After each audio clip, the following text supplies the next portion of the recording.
Praise lord.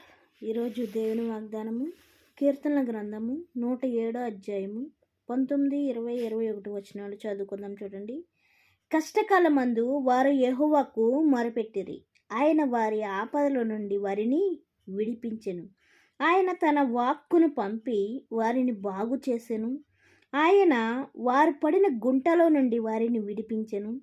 ఆయన కృపను బట్టి నరులకు ఆయన చేయు ఆశ్చర్య కార్యములను బట్టి వారు యెహోవాకు కృతజ్ఞతాస్తుతులు చెల్లించుదురుగాక.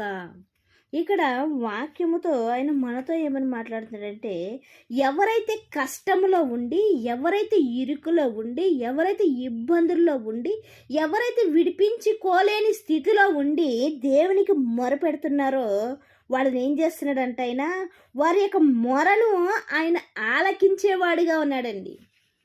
ఇంకో దాంట్లో అంటాడు యెషయా గ్రంథంలో, విననేరకుండినట్లు నా చెవులు మందము కాలేదు. ఏంటంట, ఆయనకి చెవులు అంట మందము కాలేదంట.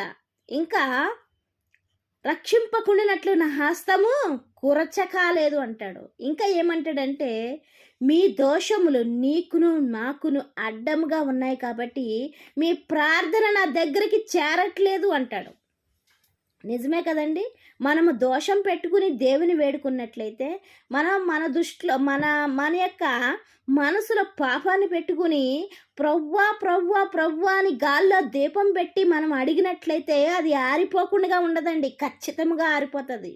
అయితే మనలో విశ్వాసం ఉండి పాపాన్ని తీసివేసుకుని నమ్మకముతో, దేవుని మీద నమ్మకముతో గాల్లో దీపం పెట్టి ప్రభువా ఇది ఆరిపోకుండా చూడు అంటే ఖచ్చితంగా ఆయన ఆరిపోకుండా చేయగలిగిన సమర్థుడు.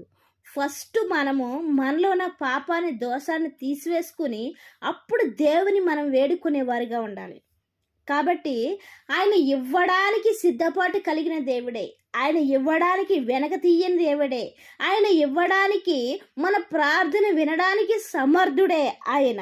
అయితే మనమే దాని అర్హతను పొందుకోవడానికి ఎలా ప్రవర్తించాలో నేర్చుకునే వారిగా ఉన్నాం.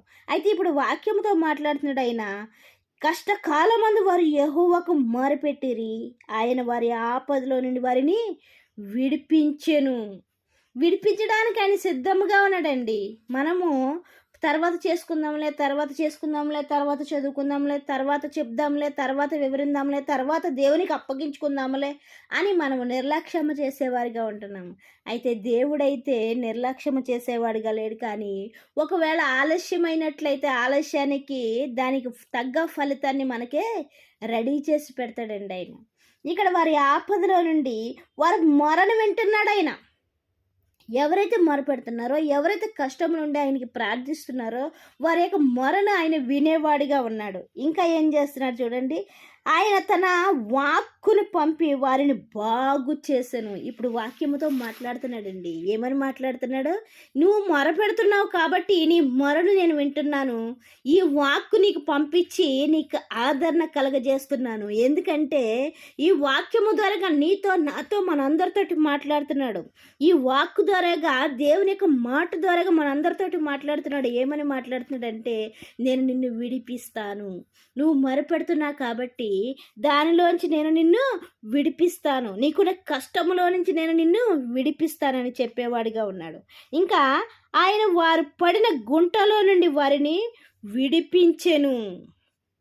ఏ గోతులైతే కూరుకుపోయావో, ఏ పాపపు లోకములైతే కూరుకుపోయావో, ఏ అబద్ధపు శ్రేష్టలతో కూరుకుపోయావో దానిలోంచి నేనేం చేస్తానంటున్నాడో ఆయన లేవనెత్తుతాడంట, విడిపిస్తాడంట.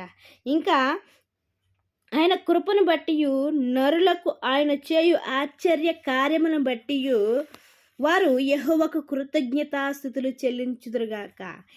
దేన్ని బట్టి అంట, ఆశ్చర్య కార్యాలంట.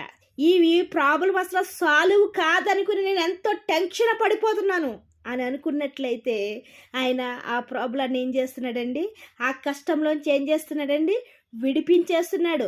ఆ గుంటలో నుంచి నిన్ను లేపుతున్నాడు, నిన్ను నడిపించేవాడిగా ఉన్నాడు. ఒక ఆశ్చర్యకరమైన అద్భుతకరమైన కార్యాన్ని నీ పట్ల, నా పట్ల, మనందరి పట్ల చేయడానికి ఆయన సిద్ధంగా ఉన్నాడు.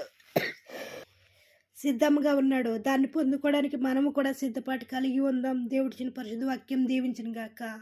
వాక్య పరిచర్యలో మీ సహోదరి. ఆమేన్.